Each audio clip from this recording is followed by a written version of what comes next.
vez más les doy la bienvenida a este seminario de Apocalipsis. El día de hoy vamos a estar terminando el capítulo 6. Vamos a hablar sobre los últimos dos sellos. Vamos a tener una palabra de oración para dar inicio. Oremos. Padre nuestro que estás en los cielos, gracias te damos, Señor, porque nos das esta oportunidad de poder estudiar más acerca de tu palabra, sobre los eventos que conciernen tu segunda venida.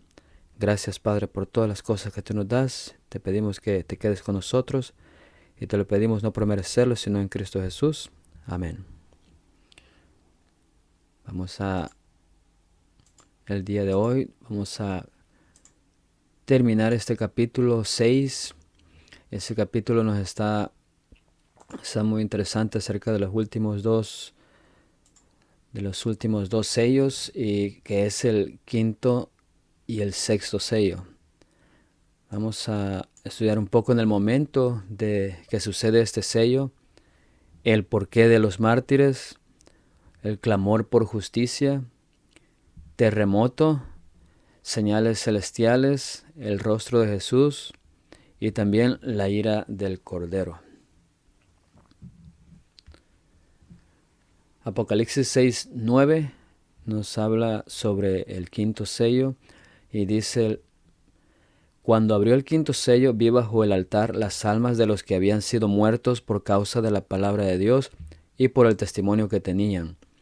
Y clamaban a gran voz diciendo: ¿Hasta cuándo, Señor santo y verdadero, no juzgas y vengas nuestra sangre en los que moran en la tierra?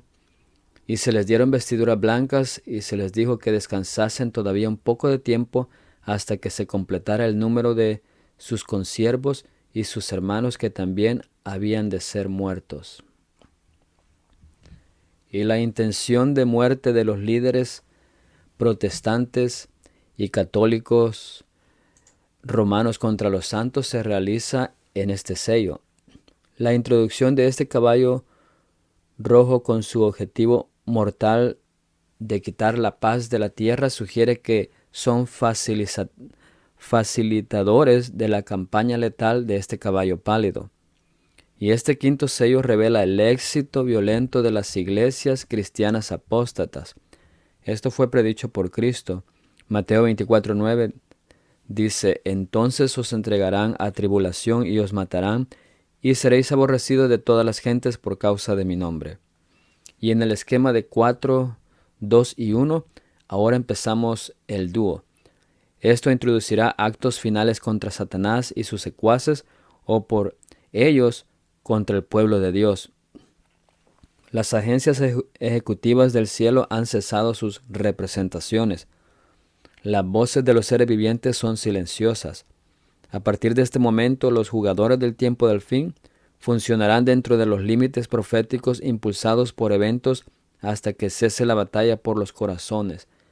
El enfoque se mueve de la tierra al cielo y el quinto sello comienza.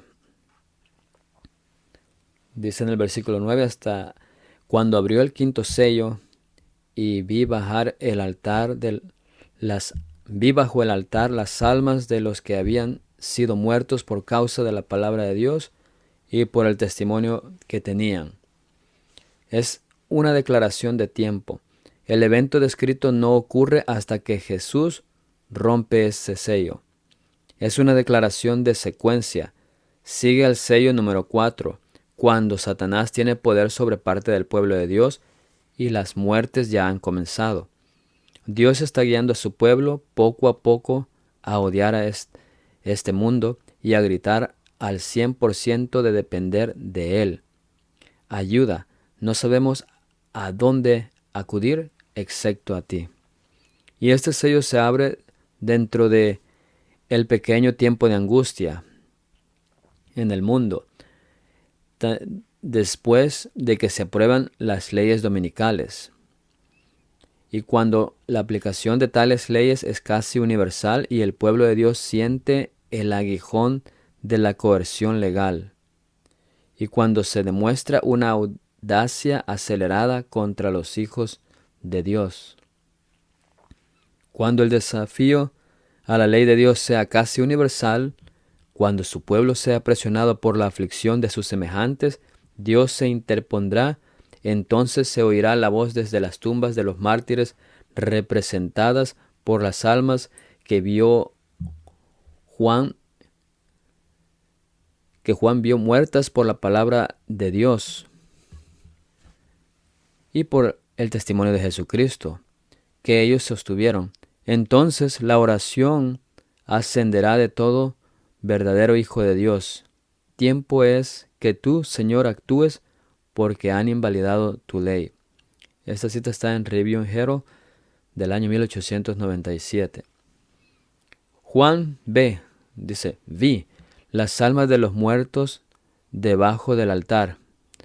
Analicemos lo que vio. Vamos a ver el altar. Las escenas relacionadas con el santuario celestial son frecuentes en Apocalipsis. Algunos concluyen que este es el altar del sacrificio, comparándolo con Éxodo 27. Otros, el altar del incienso, comparando con Éxodo 30. Miraremos el altar de sacrificio. El patio representa el mundo donde se mata a los santos. Los mártires simbolizan seguir los pasos de Jesús, por hacer el sacrificio supremo, morir en el atrio como lo hizo él. Se vertía la sangre de la víctima en el antiguo rito del tabernáculo en la base de este altar. Así Juan pudo ver las almas, la sangre vital, Levítico 17:11, de esos mártires. Y el altar de incienso, aquí los mártires están simbólicamente llorando o orando a Dios. Las oraciones se procesan en el altar del incienso o el incensario. Ellen G. White ató el quinto sello a este altar en particular. Lo encontramos en Manuscrito Release en la página 197. Y el altar del incienso se destacará en breve. Pero los sacrificios del altar no serían necesarios en el cielo. Y tenemos almas clamando. Las almas de los santos de Dios están debajo del altar del incienso que está en el trono celestial de Dios. Estos están en su presencia. El altar del incienso es un recordatorio simbólico de las oraciones de todo el pueblo de Dios en la tierra, llegando al cielo en este momento crucial. Y las víctimas están clamando a Dios, lo cual es propio de la función del altar del incienso. El altar recibió oraciones y sangre. Se escucha un eco de Daniel, donde los santos son quebrantados, Daniel 7:25, pisoteados, Daniel 8:10, hollados, Daniel 8:13, y caerán a una espada y a fuego, Daniel 11:33. Todo esto ocurre antes de la gran tribulación final descrita en el sexto sello. Almas, en griego es psikas, significa la persona completa. Simboliza a aquellos individuos o personas que fueron martirizados. Colocar estas almas debajo del altar también enfatiza su eterna protección divina, su posición y oración. Clamando, en el siguiente versículo, significa que su sangre derramada continúa siendo testigo y se une a los que viven para hacer los llamamientos finales a la tierra. Y el quinto sello se relaciona con los santos en el momento en que Satanás pelea contra ellos. Estos lazos contextuales revelan que es el tiempo del fin. Él sabe que su tiempo es corto, Apocalipsis 12:12. Apocalipsis 1:3 dice, bienaventurado el que lee y los que oyen las palabras de esta profecía y guardan las cosas en ella escritas, porque el tiempo está cerca. La implicación, el individuo que es obediente a todos los mandatos divinos transmitidos en este libro es bendecido, incluido el decálogo implícito. Si dan testimonio de su contenido, puede resultar en persecución e incluso martirio. El testimonio de Jesús, del que dieron testimonio estos santos, es la causa última de su muerte. Y eso es este libro. Marcos 13:9 dice, pero mirad por vosotros mismos, porque os entregarán a los concilios y en las sinagogas os azotarán, y delante de los gobernadores y de reyes os llevarán por causa de mí para testimonio a ellos. Y este es el mayor testimonio, es este libro de Revelación. Almas que claman sugiere para algunos la vida después de la muerte. Y almas significa respirar. Y esto suena como un ser vivo que están clamando, que están vivos. ¿Y es esto literal o una metáfora de algo? Esta imagen se basa en las palabras de Dios a Caín. Y él dijo, ¿qué has hecho? La voz de la sangre de tu hermano clama a mí desde la tierra. Génesis 4:10. La sangre de Abel está viva y clama desde la tierra de manera literal o simbólica. Lo que claman estas almas está registrado en el siguiente versículo. No es una declaración doctrinal de vida después de la muerte. Jesús había dicho que al final la gente matará al pueblo de Dios y pensará que están haciendo su obra. Juan 16, del 1 al 4. Esto se relaciona con la ramera, el cristianismo apóstata, de Apocalipsis 17:6, que está ebria de la sangre de los santos. Sin embargo, simboliza la fidelidad del pueblo de Dios, pero también la venganza del pecado y el mal. Lo que clamaron representa la súplica de los santos vivos. Las causas de la muerte. ¿Por qué fueron asesinados los mártires? Por la palabra de Dios y el testimonio que tenían. Estos dos puntos representan el tema de todo este libro de Apocalipsis. Miremos qué representaban. Jesús, en Apocalipsis 1:5, la palabra de Dios, Apocalipsis 1:2, representa y cómo se reveló a través de un testimonio o testigo de Jesús. Gabriel, su ángel, también representa, trae la palabra de Dios, se reveló como también por el testimonio de Jesucristo. Juan también representa la palabra de Dios y fue revelado por el testimonio de Jesucristo. Los mártires también representan la palabra de Dios y ha sido revelado como testimonio. Es un testimonio que nos revela. Los dos testigos también se revelan como un testimonio. Los salvados también dan testimonio de la palabra. Mujer y que guardan los mandamientos de Dios revelan también el testimonio de Jesucristo. Los santos también guardan los mandamientos, Apocalipsis 14:12, y se revela por medio de la fe de Jesús. Y compañero de servicio Gabriel, él da testimonio de Jesús, Apocalipsis 19:10, que es también el espíritu de la profecía. Y los mártires también representaron la palabra de Dios y lo revelaron a través del testimonio de Jesús. ¿Y cuál es el testimonio de Jesús? La palabra de Dios. Apocalipsis 19:10 refina lo que eso significa. La palabra profética de Dios. El libro de Apocalipsis es una palabra profética especial de Dios. Sus detalles son testificados por Jesús a través de Gabriel y Juan. Todas las criaturas de Dios traen lealtad a la palabra de Dios al revelar en sus vidas el carácter o testimonio de Jesús. Y también dan testimonio del testimonio profético de Jesús llamado el espíritu de profecía. ¿Qué es este testimonio profético? Todo el libro de Apocalipsis, lo cual debe suceder pronto, porque el tiempo está cerca. ¿A qué hora? En la segunda venida de Jesús. Y el quinto sello se relaciona con los santos en el momento en que Satanás hace la guerra contra ellos. Estos vínculos contextuales revelan que estamos en el tiempo del fin. Él sabe que le queda poco tiempo, Apocalipsis 12:12. La profecía bíblica siempre muestra primero la ira de Satanás. Luego viene la promesa de la ira de Dios. ¿Cuándo viene la ira de Dios? Estudiamos eso en detalle en Daniel 8:19. El tiempo señalado o el tiempo del fin. Apocalipsis 6:10 dice: y clamaban a gran voz diciendo: ¿hasta cuándo, Señor santo y verdadero, no juzgas y vengas nuestra sangre en los que moran en la tierra? Vemos una voz alta. Y los mártires, aquellos santos vivos que ven matar a sus amigos y parientes, claman con voz fuerte. Jesús se apareció a Juan en el capítulo 1, hablándole en voz alta. Apocalipsis 1:10.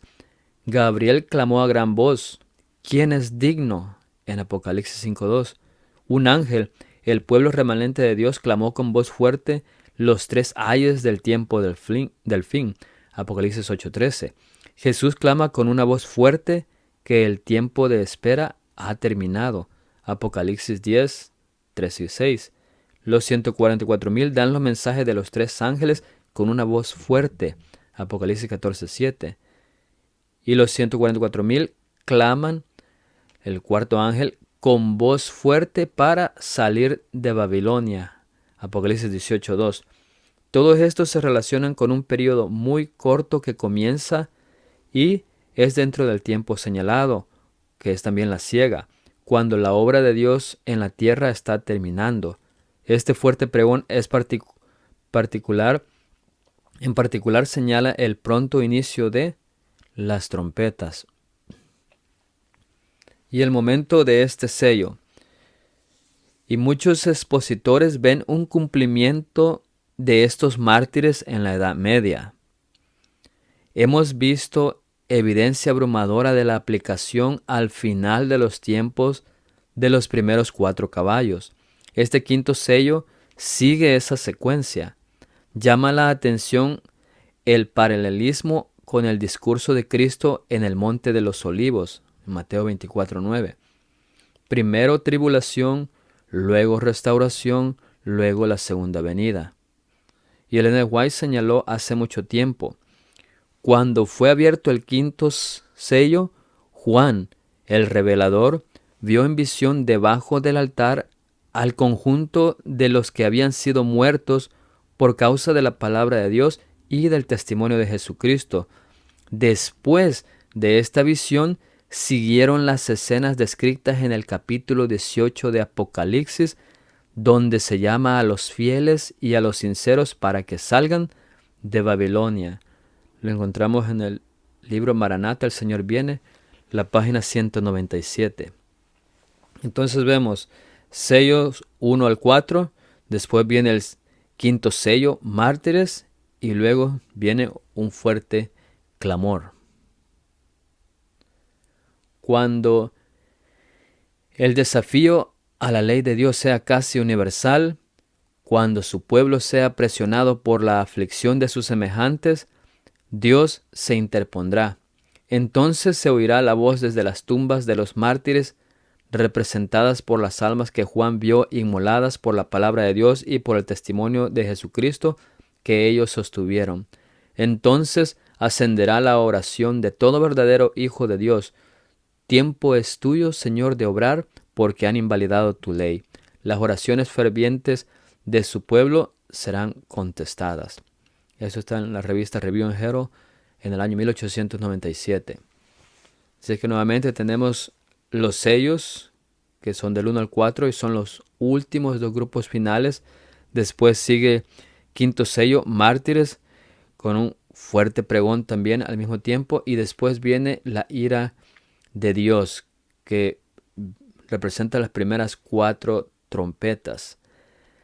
Apocalipsis 6:10 dice: ¿hasta cuándo, Señor santo y verdadero, no juzgas y vengas nuestra sangre en los que moran en la tierra?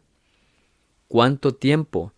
Sugiere que ha transcurrido un periodo demasiado largo entre la comisión del mal y su recompensa desde su perspectiva. Vemos preocupaciones similares que fueron expresadas por Habacuc. En Habacuc 1 del 2 al 4 dice: ¿Hasta cuándo, oh Jehová, clamaré y no oirás? Y daré voces a ti a causa de la violencia y no salvarás. ¿Por qué me haces ver iniquidad y haces que vea molestia? Destrucción y violencia están delante de mí, y pleito y contienda se levantan, por lo cual la ley es debilitada y el juicio no sale según la verdad. Por cuanto el impío asedia al justo, por eso sale torcida la justicia. Y en el tiempo del fin, Dios pronunciará su veredicto a favor de los santos. Daniel 7:22. Dentro de Apocalipsis, Dios eventualmente responde. Su ira viene en fases.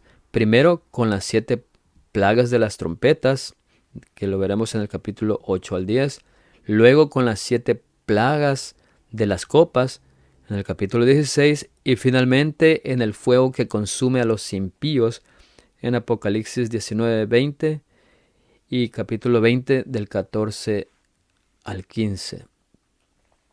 Las imágenes están envueltas de muerte, pero resuenan en estas páginas palabras preciosas: oh Señor santo y verdadero. Versículo 10. Aunque esos mártires han pagado ese precio máximo, estos santos reconocen la sabiduría del juicio de Dios, lo ven como alto y sublime, perciben todos sus caminos como los mejores. Señor, gobernante absoluto, aunque estás por encima de mí, eres todopoderoso, eres justo y juzgarás con rectitud. Sin embargo, ellos gritan: ¿hasta cuándo? ¿Para qué? ¿Cuándo ejercerás tu justicia suprema en el juicio ejecutivo? ¿Hasta cuándo? Preguntan.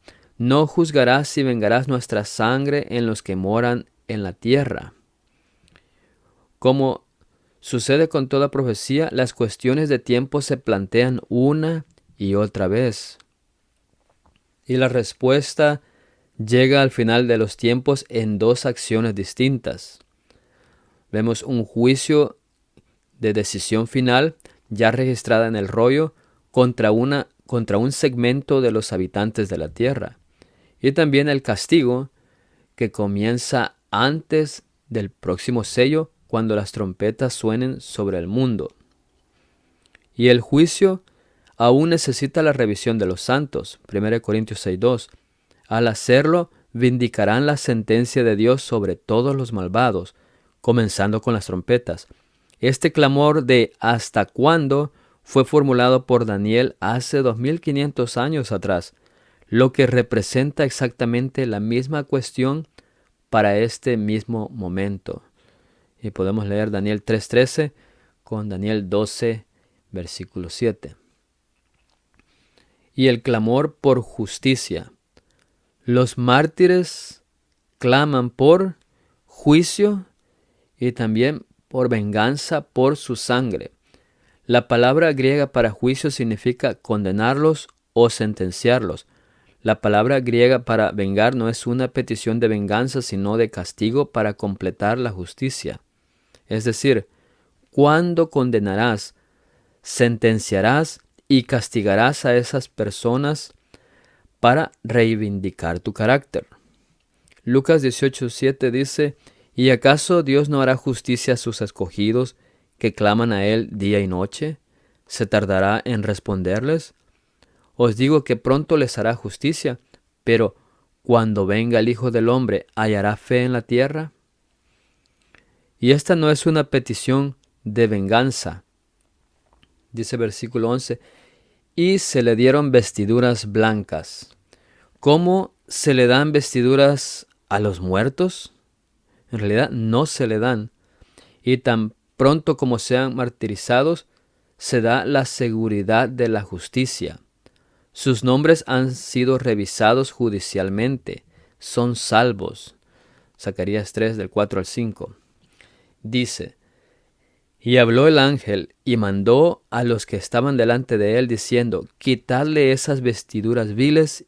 Y a él le dijo: mira que he quitado de ti tu pecado y te he hecho vestir de ropas de gala. Después dijo: pongan mitra limpia sobre su cabeza, y pusieron una mitra limpia sobre su cabeza, y le vistieron las ropas. Y el ángel de Jehová estaba en pie. Se prometieron vestiduras blancas a los vencedores en la iglesia de Sardis. Apocalipsis 3, del 4 al 5. Y a la Odisea se le aconseja que de mí compres oro refinado en fuego para que seas rico, y vestiduras blancas para vestirte. Apocalipsis 3, 18. Y sigue diciendo el versículo 11, y se les dijo que descansasen todavía un poco de tiempo hasta que se complementara el número de sus consiervos y sus hermanos, que también habían de ser muertos como ellos. Muchos escritores y expositores se enfocan en la palabra número, sugiriendo que un cierto número de mártires debe morir antes de que Dios responda a su grito de ¿hasta cuándo? Esto sugeriría que antes de que llegue el momento escatológico correcto, Dios requiere que muchos de sus fieles seguidores sean asesinados, y esto parece ser frío y calculado.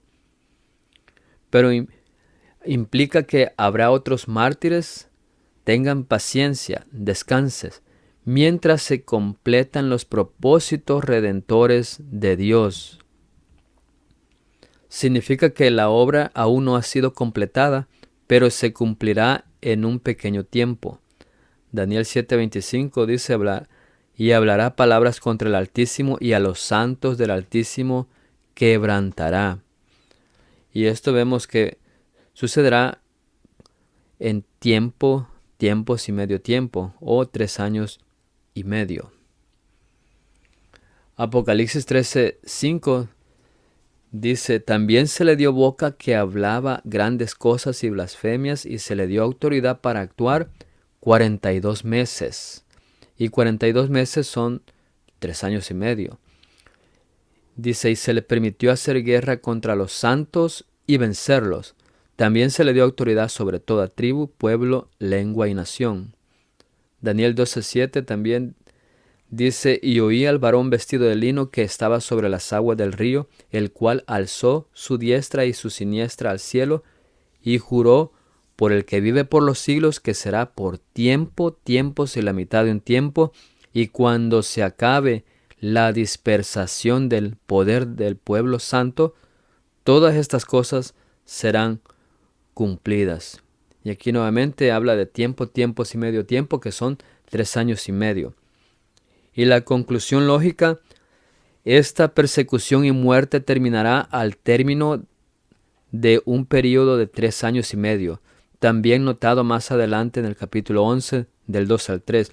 Eso ocurrirá cuando los siervos de Dios completen el propósito de su misión cristiana. Y ese es un final de tiempo redentor. Dice Apocalipsis 11:2, pero el patio que está fuera del templo, déjalo aparte y no lo midas, porque ha sido entregado a los gentiles, y ellos hollarán la ciudad santa 42 meses. Y daré a mis 2 testigos que profeticen por 1260 días, vestidos de cilicio. Cuando hayan acabado su testimonio, la bestia que sube del abismo hará guerra contra ellos, y los vencerá y los matará. Y aquí nuevamente nos habla de 42 meses, 1260 días, que son también 3 años y medio. El sexto sello lo encontramos en el versículo 12 en adelante. Y ahora hemos sido presentados a los jugadores en el juego final de la historia de la tierra. Los primeros 5 sellos revelan los 144,000, aquellos que están en el movimiento hacia adelante para terminar la obra. El caballo blanco, primer sello, iglesia de Filadelfia, el juicio de los vivos ha llegado.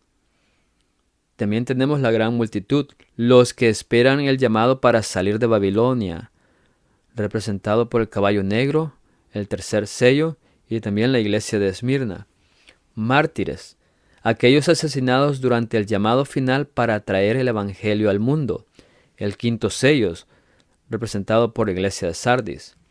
Tenemos también el papado, la gran iglesia apóstata, el anticristo en toda su formación, representado por el caballo pálido o el cuarto sello. Y también como ramera en Apocalipsis 17:6, que tiene una copa llena de la sangre de los santos. Y representa también la iglesia de Tiatira. Y por último tenemos el protestantismo apóstata, el gran poder al final concentrado en los Estados Unidos, que persigue a los que no apoyan la imagen de la bestia que salió del mar. También representado por el caballo rojo o segundo sello. Y la bestia de la tierra representa iglesias de Éfeso, Pérgamo y la Odisea. Y cuando todas esas entidades han completado su tarea, se cierra el periodo de prueba, o sea, se cierra la gracia y el final ha llegado. La saga de los últimos días de la tierra ahora se desarrolla. Durante este terrible periodo ocurren las fases finales de la decreación de la tierra. Y con respecto a la condición de la tierra, en el principio el registro bíblico dice que estaba desordenada y vacía, y las tinieblas estaban sobre la faz del abismo. Génesis 1:2. La profecía enseña que será devuelto al menos parcialmente a esta condición.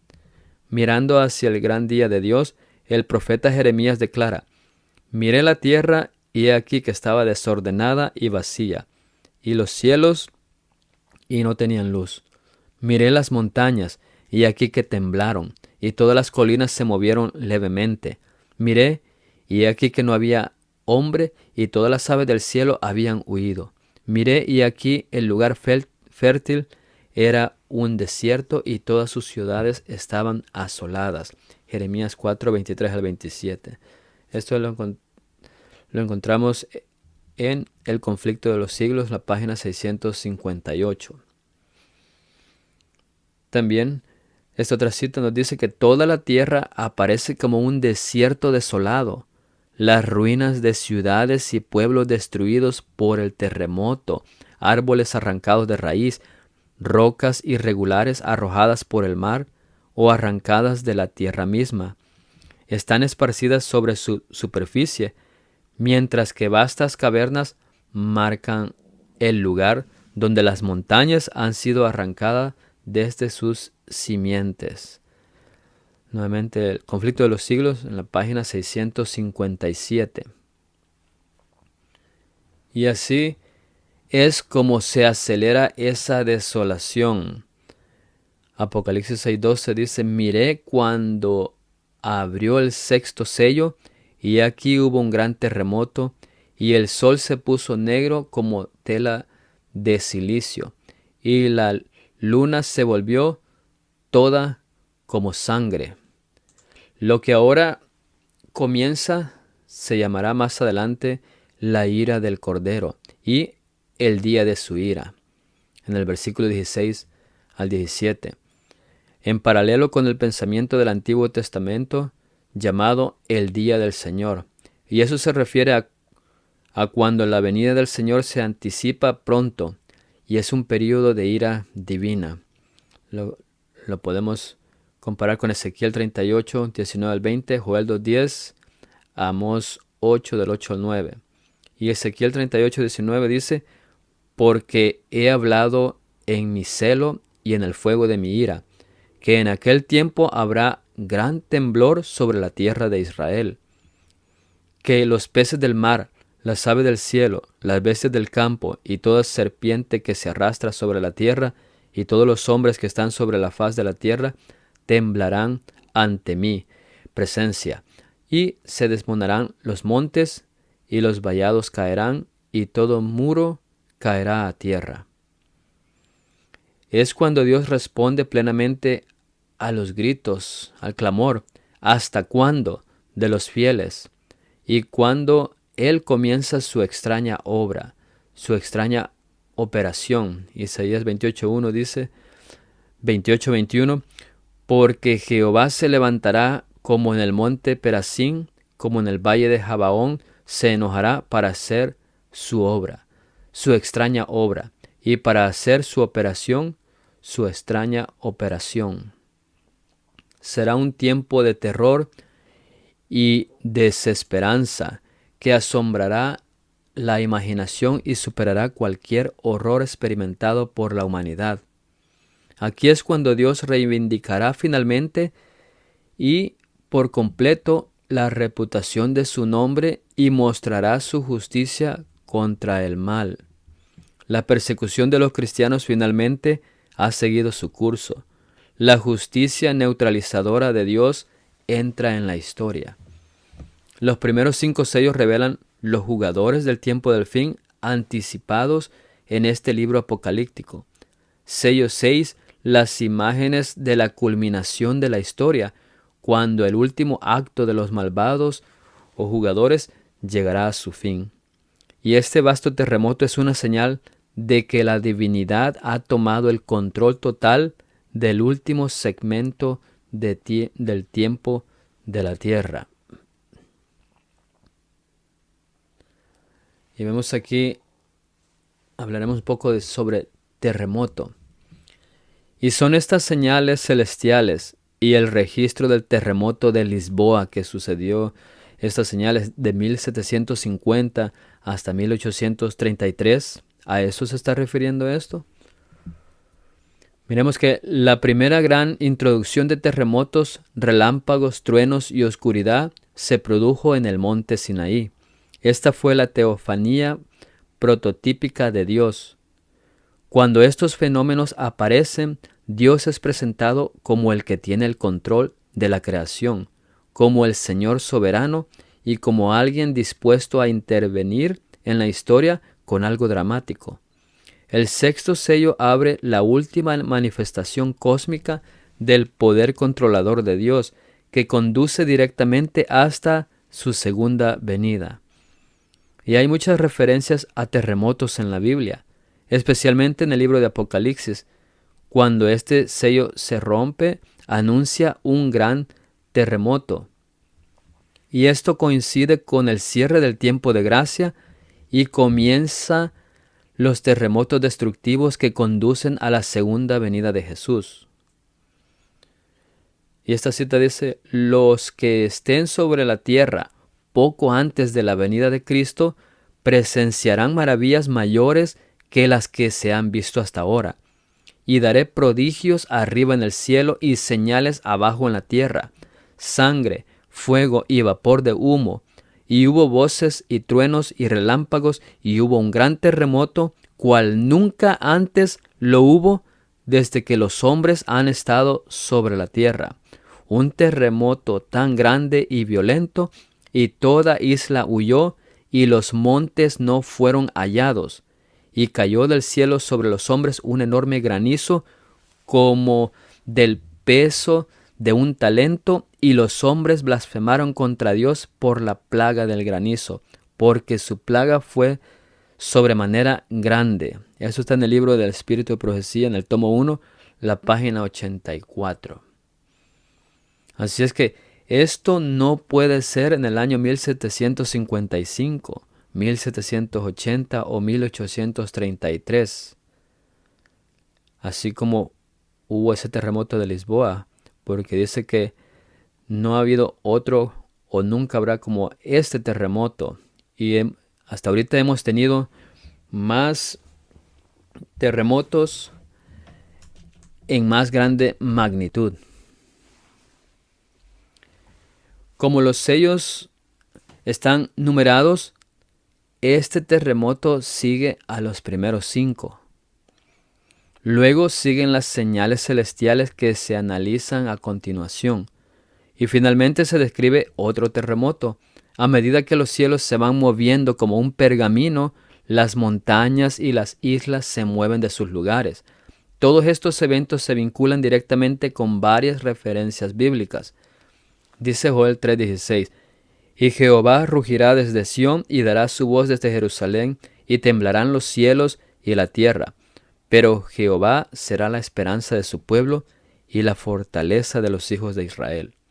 Ageo 2:6 y 7, Porque así dice Jehová de los ejércitos: de aquí a poco yo haré temblar los cielos y la tierra, el mar y la tierra seca, y haré temblar a todas las naciones, y vendrá el deseado de todas las naciones, y llenaré de gloria esta casa, así ha dicho Jehová de los ejércitos.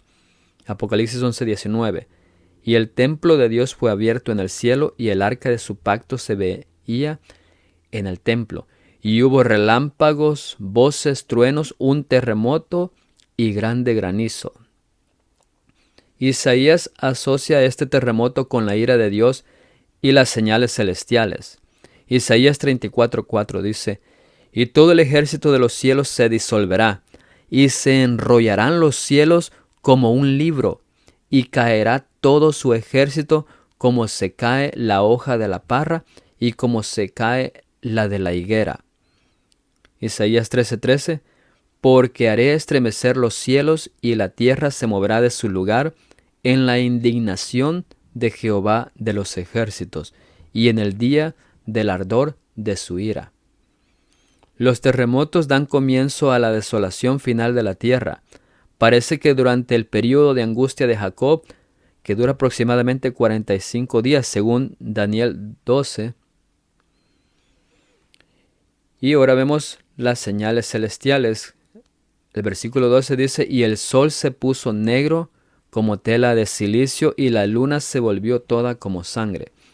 Esta escena es similar a la del discurso de los olivos, donde Cristo dijo, Mateo 24:29, e inmediatamente después de la tribulación de aquellos días, el sol se oscurecerá y la luna no dará su resplandor. Una túnica basta está hecha de pelo de cabra negro llamado silicio. A menudo se usaba en el momento del duelo. La tierra ha entrado simbólicamente en pleno estado de luto por su destrucción por la negrura del sol. La luna de color sangre promueve la imagen de este tiempo terrible. Y esto fue profetizado en el Antiguo Testamento. Joel 2:31. El sol se convertirá en tinieblas y la luna en sangre, antes que venga el día grande y espantoso de Jehová. Pedro, en su gran sermón pentecostal, se refirió a los últimos días usando Joel 2:28 al 32. Dice Hechos 2:17, y en los postreros días, dice Dios, derramaré de mi espíritu sobre toda carne, y vuestros hijos y vuestras hijas profetizarán, vuestros jóvenes verán visiones, y vuestros ancianos soñarán sueños. Y de cierto, sobre mis siervos y sobre mis siervas en aquellos días derramaré de mi espíritu, y profetizarán. Y esto nos hace una referencia a la lluvia tardía o al fuerte pregón. Versículo 19 dice, y daré prodigios arriba en el cielo, y señales abajo en la tierra, sangre y fuego y vapor de humo. El sol se convertirá en tinieblas, y la luna en sangre, antes que venga el día del Señor grande y manifiesto. Y todo aquel que invocara el nombre del Señor será salvo. Y aquí estas señales vemos que son antes de la segunda venida. Así es que tenemos esa secuencia: lluvia tardía, fuerte pregón, y también vemos las señales en los cielos, donde el sol ya no brillará como ahora brilla, como lo estamos viendo. Eso será un evento en el cual la humanidad sabrá que esto no es provocado por el hombre, sino que esto viene de Dios. Solo Él puede hacer estas cosas. Y las señales celestiales del sexto sello se mencionan en Isaías 13:10, 24, el 1 al 6, Ezequiel 32:6, Joel 2:10, Habacuc 3:6. ¿Y por qué en tantos lugares? Representan las últimas señales antes de la venida de Jesús. Pero entonces, ¿qué hay del terremoto de Lisboa de 1755? el oscurecimiento del sol y la luna de 1780 y la caída de las estrellas en 1833. Y el gran movimiento milerita adventista y la Iglesia Adventista del Séptimo Día declararon que eran esta sexta señal del sello. Y si son el único cumplimiento, el tiempo de tribulación de la secuencia de Mateo 24, 21 y 29 ya pasó en la edad oscura y precede a las señales celestiales. Eso significaría que aún no hay tiempo de angustia por venir, puesto que ya pasó en la edad oscura. Además, Jesús dijo que todas las señales de Mateo 24 se cumplirían en una generación. Lucas 21:32. También vemos que el mensaje de 1844 fue una decepción, pero es un modelo o metáfora del fin. La generación que ve las señales celestiales y los grandes terremotos verá venir a Jesús. Por lo tanto, las señales antiguas señaladas son metáforas de lo que sucederá justo al final. En su contexto, revelan que el regreso de Jesús es inmediato. Revelan en lenguaje apocalíptico que el día de Dios es inminente. Dicen estas citas: el 16 de diciembre de 1848, el Señor me dio una visión de la conmoción de los poderes de los cielos. Vi que cuando el Señor dijo cielo, al dar las señales registradas por Mateo, Marcos y Lucas, quiso decir cielo. Y cuando dijo tierra, quiso decir tierra. Los poderes del cielo son el sol, la luna y las estrellas. Ellos gobiernan en los cielos. Los poderes de la tierra son los que gobiernan en la tierra. Los poderes del sol, los poderes del cielo serán sacudidos por la voz de Dios. Entonces el sol, la luna y las estrellas serán movidos de sus lugares. No pasarán, sino que serán sacudidos por la voz de Dios. Eso está en Primeros Escritos, página 41. Y sigue diciendo: se levantaron nubes oscuras y pesadas que chocaron entre sí. La atmósfera se abrió y se retiró. Entonces pudimos mirar hacia arriba a través del espacio abierto en Orión, de donde provenía la voz de Dios. La ciudad santa descenderá a través de ese espacio abierto. Vi que los poderes de la tierra ahora están siendo sacudidos y que los eventos se suceden en orden. La guerra y los rumores de guerra, la espada, el hambre y la peste son los primeros que sacudirán los poderes de la tierra. Luego, la voz de Dios sacudirá el sol, la luna y las estrellas y también esta tierra. Así es que vemos que las guerras, los rumores, la espada, la peste, todo eso es el principio de dolores. Y después de este principio de dolores se ve las señales finales donde el sol, la luna y las estrellas serán conmovidos. ¿Y son estos eventos celestiales literales en este sello? La palabra griega os, usada como en los versículos 12 al 14, nos dice que lo son. Un símil se compara con una ilustración literal. El sol se volvió negro como un silicio hecho de pelo. La luna se volvió como sangre. Las estrellas del cielo cayeron como una higuera deja caer sus higos al viento. Los cielos se apartaron como un pergamino. Tal disposición lingüística significa eventos literales. Isaías 13:9 dice: He aquí el día de Jehová viene terrible y de indignación y ardor de ira para convertir la tierra en soledad y raer de ella a sus pecadores. Por lo cual las estrellas de los cielos y sus luceros no darán su luz, y el sol se oscurecerá al nacer, y la luna no dará su resplandor. Ezequiel 32:7. Y cuando te haya extinguido, cubriré los cielos y haré entenebrecer sus estrellas. El sol cubriré con nublado y la luna no hará resplandor su luz. Haré entenebrecer todos los astros brillantes del cielo por ti y pondré tinieblas sobre tu tierra, dice Jehová el Señor. Isaías 53 dice, visto de oscuridad los cielos y hago como cilicio su cubierta. Apocalipsis 6:13, y las estrellas del cielo cayeron sobre la tierra como la higuera deja caer sus higos cuando es sacudido por un fuerte viento. Y esto cumple la parte de habrá terror y grandes señales del cielo, de Lucas 21:11. Esta exhibición será aterradora. Es tan intenso que se representa como higos verdes que cae de un árbol en el viento. A medida que la atención del mundo mira hacia arriba con escalofriante preocupación, ocurre la siguiente fase en el gran final de los eventos redentores de Dios.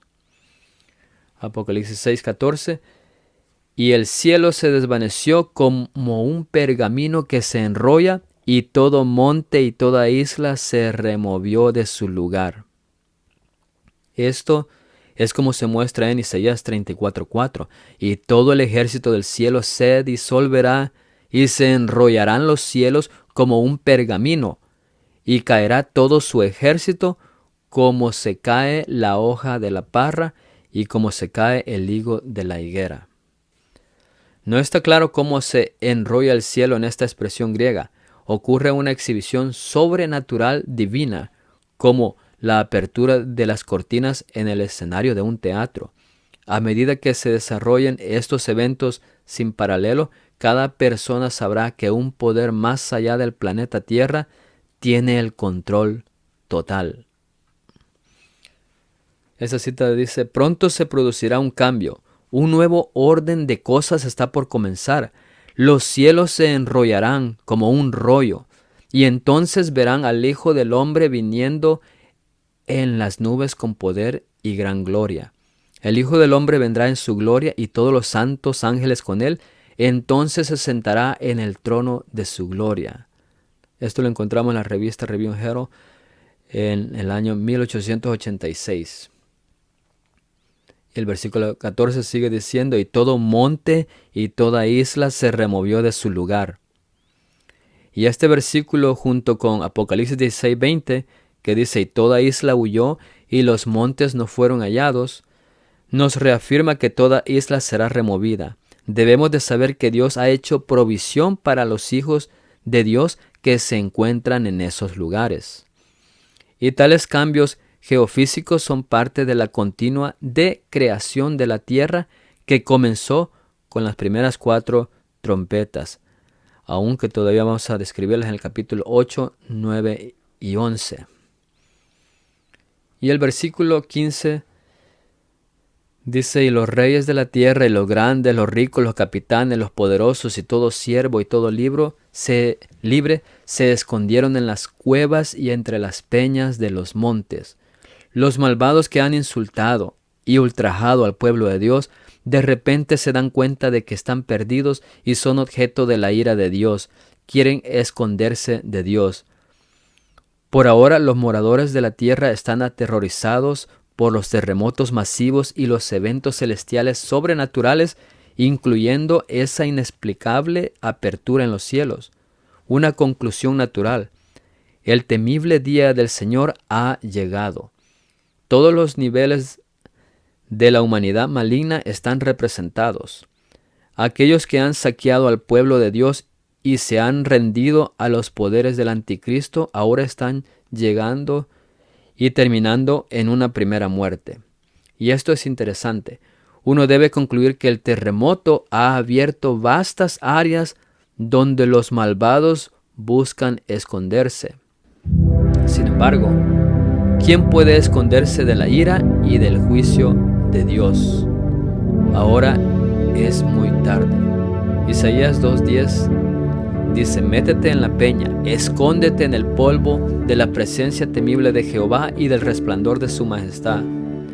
Versículo 11, La altivez de los ojos del hombre será abatida, y la soberbia de los hombres será humillada, y Jehová solo será exaltado en aquel día. Y el 19, y se meterán en las cavernas de las peñas y en las aberturas de la tierra, por la presencia temible de Jehová y por el resplandor de su majestad, cuando Él se levante para castigar la tierra. No importa donde ellos se escondan, Dios siempre llegará. Incluso ahora muchos están haciendo bunkers, lugares abajo de la tierra para ser protegidos por todas las destrucciones, porque muchos saben lo que está por venir y están haciendo esas hasta ciudades, casas abajo de la tierra. Pero no importa dónde estén, ahí llegará la ira de Dios y su juicio. Dios está confrontando a los impíos a través de las plagas, de las trompetas y las copas, señales sobrenaturales y eventos terroríficos. Ahora se encontrarán con Él personalmente. Dice el versículo 16, y decían a los montes y a las peñas, caed sobre nosotros y escondednos del rostro de aquel que está sentado sobre el trono y de la ira del Cordero. El rostro de Dios es su gloria y su amor. El mundo lo ve como la ira del Cordero. Querían matar al pueblo de Dios. Ahora apelan a la tierra para que los mate. Oseas 18 dice, y los lugares altos de Avén serán destruidos. El pecado de Israel crecerá sobre sus altares, espino y cardo, y dirán a los montes, cubridnos, y a los collados, caed sobre nosotros. Jeremías 4:29. Al estruendo de la gente de a caballo y de los flecheros huyó toda la ciudad. Entraron en las espesuras de los bosques y subieron a los peñascos. Todas las ciudades fueron abandonadas y no quedó en ellas morador alguno. Cuando no se les controla, son intolerantes con los demás, y cuando se les castiga, intolerantes consigo mismos. La última parte de este sello contiene información profunda sobre Jesús. Los malvados ven su rostro y reconocen que es el Cordero que está sentado en el trono, quien emana ira. Esto plantea preguntas interesantes. ¿Qué hay en el rostro de Jesús que hace que los malvados se escondan? ¿Cómo puede un cordero tener ira? ¿Qué significa el gran día de su ira? ¿Por qué no se refieren ahora a Jesús como un acto de Dios, un rey poderoso, su gentil Jesús? Y aquí vemos el rostro de Jesús. La palabra griega para rostro es prosopón, que se refiere a su semblante o su presencia. El resplandor de la venida de Jesús trae muerte al hombre de pecado, el inicuo. 2 Tesalonicenses 2:8, comparado con Hebreos 12:29. Y hay dos profecías interesantes que se refieren directamente al rostro de Jesús. Ezequiel 1:26-28, capítulo 3:23 y capítulo 8 y versículo 2. De su rostro parecía un relámpago y sus ojos como antorchas de fuego. Daniel 10:6. Y su rostro era como el sol cuando resplandece en su fuerza. Apocalipsis 1:16. Y esto representa metafóricamente al sol de justicia, que presenta Malaquías 4:2. ¿Qué es esta apariencia? Los ojos se relacionan con su omnisciencia en el juicio. Nada está oculto. La apariencia facial es su gloria para los santos. ¿Qué es esta gloria? Es la gloria de Dios tal como se ve en Jesús, Hebreos 1:3. Esa gloria, esa luz, trae conocimiento e iluminación con respecto a Dios, 2 Corintios 4:6. Los malvados se alejan de la luz, el conocimiento y cualquier cosa que describa a Dios. ¿Por qué? Penetra la conciencia y despierta la culpa. Se la ve como su ira. Y la ira del Cordero. Dios le dio a Jesús, su Hijo, autoridad para ejecutar juicio sobre el mundo. Juan 5:27. Este tema permanente se desarrolla en Apocalipsis, especialmente en las trompetas y las copas. Apocalipsis 11:18 dice, tu ira ha venido. En capítulo 14:7, la hora de su juicio ha llegado. En el capítulo 14:10, vino la ira de Dios. 14:19, lagar de la ira de Dios. En el 16:1, copas de la ira de Dios. 16:19, el ardor de su ira. Y el 19:15, furor e ira de Dios Todopoderoso. Apocalipsis 2:5, recuerda por tanto de dónde has caído, y arrepiéntete, y haz las primeras obras, pues si no, vendré pronto a ti, y quitaré tu candelero de su lugar, si no te hubieras arrepentido. Es el Hijo del Hombre quien ejecuta el juicio de Dios.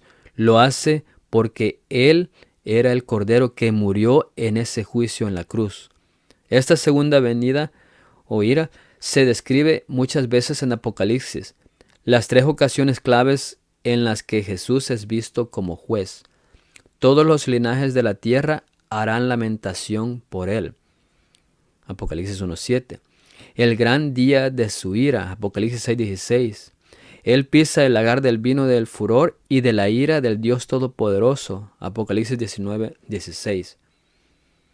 Los rayos de la ira de Dios pronto han de caer, y cuando Él comience a castigar a los transgresores, no habrá tregua hasta el fin. La tormenta de la ira de Dios se está preparando, y quedarán en pie solo aquellos que están santificados por la verdad en el amor de Dios. Ellos serán escondidos con Cristo en Dios hasta que la desolación haya pasado. Él saldrá para castigar a los habitantes del mundo por su iniquidad, y la tierra descubrirá la sangre derramada sobre ella, y no encubrirá ya más a sus muertos. Eso está en el libro Testimonio para los Ministros, en la página 182. El Señor no se deleita en la venganza. Aunque ejecuta juicios sobre los transgresores de su ley, se ve obligado a hacerlo para preservar a los habitantes de la tierra de la depravación y la ruina totales. A fin de salvar a algunos, debe exterminar a los que se han endurecido en el pecado. Dice el profeta Isaías, el Señor se levantará como en el monte Perazim, se enojará como en el valle de Gabaón, para hacer su obra extraña y llevar a cabo su extraño acto. La obra de ira y destrucción es en verdad una obra extraña y desagradable para aquel que es infinito en amor. Eso está en la revista Señales de los Tiempos en 1882. Para nuestro Dios misericordioso, el acto de castigar es un acto extraño. Vivo yo, dice Jehová el Señor, que no quiero la muerte del impío. Ezequiel 33:11. Sin embargo, de ninguna manera tendrá por inocente al culpable. Éxodo 34:6 y 7, Nahum 1:3. Por medio de cosas terribles en justicia, Él vindicará la autoridad de su ley pisoteada. La severidad de la retribución que aguarda al transgresor puede juzgarse por la renuncia del Señor a ejecutar la justicia. La nación con la cual Él es paciente por mucho tiempo y a la cual no castigará hasta que haya llenado la medida de su iniquidad en la cuenta de Dios, beberá finalmente la copa de la ira sin mezcla de misericordia. Eso está en el libro La Fe por la cual vivo, la página 338. Y el versículo 17, porque el gran día de su ira ha llegado. Eso es el día de su ira. Isaías lo llama día del ardor de su ira. Isaías 13:10 y 13. El día de la ira para el mundo es el día del Señor. Sofonías 1:14 al 18. También Joel 2:11 y 31. Pablo lo llamó el día de la ira, Romanos 2:5. Y el día de Cristo, 2 de Tesalonicenses 2:2. Judas 6 lo declara como el gran día. Y todas estas referencias y más se refieren al momento en que el Señor Dios ejecutará su juicio sobre la raza humana. La ira de Dios se describe como retribución, venganza, juicio, plagas y finalmente muerte. En este punto la tierra está desolada. No queda nada material que pueda crear un vínculo con el mundo. Ahora lo único que les queda es su vida. También va a cesar ahora. Han llegado al final camino y también desean la muerte. Ha llegado este día, ¿y quién podrá sostenerse en pie? Y es la pregunta final de los malvados. ¿Quién podrá sostenerse en pie? Apocalipsis 6:17. Esto contrasta con la pregunta que el mundo hace más adelante sobre la bestia que surge del mar, el papado. ¿Quién como la bestia? ¿Y quién podrá luchar contra ella? Apocalipsis 13:4. La respuesta, los 144,000. Nahum 1:6 y Malaquías 3:2 contienen una pregunta retórica. ¿Quién podrá sostenerse en pie contra Dios? Y aunque aquí termina la narración del sexto sello, Dios responde la pregunta de los malvados en un interludio. El capítulo 7. Habrá multitudes, demasiado numerosas para contarlas, que nunca se cansarán de mirar el rostro de Jesús. Apocalipsis 7 y el siguiente capítulo indica que aquellos que puedan estar de pie en este día de ira son el pueblo sellado de Dios. Y se pinta un hermoso tema de esperanza para el pueblo de Dios que sale de este tiempo. Es su tiempo de liberación y reivindicación. Malaquías 4:5 dice: He aquí yo os envío el profeta Elías antes que venga el día de Jehová grande y terrible. Él hará volver el corazón de los padres hacia los hijos y el corazón de los hijos hacia los padres. No sea que yo venga y hiera la tierra con maldición.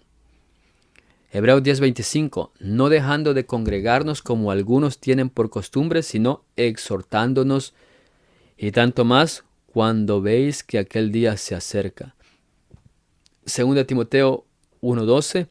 Por lo cual asimismo padezco esto, pero no me avergüenzo, porque yo sé a quién he creído, y estoy seguro que es poderoso para guardar mi depósito para aquel día. Nos asegura que mientras la segunda venida y los eventos que lo acompañan aterrorizan a los malvados, el pueblo fiel de Dios puede aferrarse a la promesa. Isaías 54:10. Porque los montes se moverán y los collados temblarán, pero no se apartará de ti mi misericordia, ni el pacto de mi paz se quebrantará, dijo Jehová, el que tiene misericordia de mí. Esas son las promesas que Dios nos ha dejado para ese tiempo final. Y hasta aquí hemos terminado el capítulo 6, donde se acaba con el sexto sello. Veremos en el capítulo 7 ese interludio, esa pausa, que vamos a ver quiénes son los que podrán estar en pie para ese día. Vamos a terminar con una palabra de oración. Padre nuestro que estás en los cielos, gracias te damos, Señor, porque tú vienes pronto. Y queremos prepararnos para ese gran día maravilloso, en el cual podremos verte cara a cara. Permite, Señor, que este tiempo que estamos viviendo, que es tiempo de preparación, que podamos hacer la preparación necesaria para poder estar de pie cuando tú vengas, Señor. Ayúdanos, Señor, a aumentar nuestra fe también. Y gracias por todo lo que tú nos das, por tu palabra, por el estudio.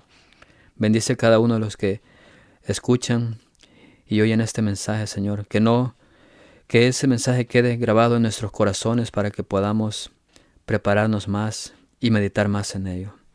Gracias, Señor, te lo pedimos todo sin merecerlo, sino en los méritos de Cristo Jesús. Amén. Bueno, hemos llegado hasta el final, entonces continuaremos en el capítulo 7, que habla de la gran multitud y los 144,000. Así es que Dios les bendiga y nos veremos pronto.